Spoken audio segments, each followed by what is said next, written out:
আর সিলেট তো আউলিয়া কেরামের দেশ।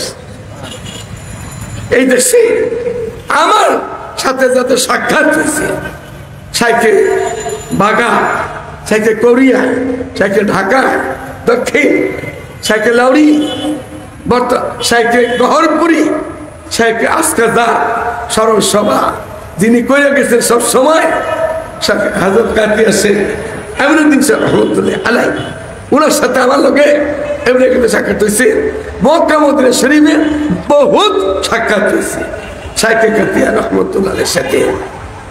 আর বাইকের পরিহাস টঙ্গী ইস্তেমাতে প্রায় বছরে হজরত দুনিয়াতে থাকা গেলেন, উনি তো ইস্তেমা দেখতেন আর পাশাপাশি আমার সিট পড়তেন, সাইকে কাতিয়ার পাশে সিট হইত।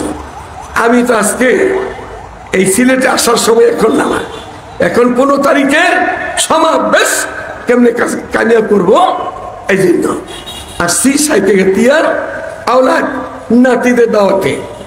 এখানে আইসা দিয়ে বহু ওলামায়ে কেরাম আসছে, দেশি ওলামাদের, দেশি ওলিদের, দেশই শাহজালাল ইয়ামানি রহমতুল্লাহ আলাই, দেশি মদনী সিলসিলার সাহেবদের দেশিরা।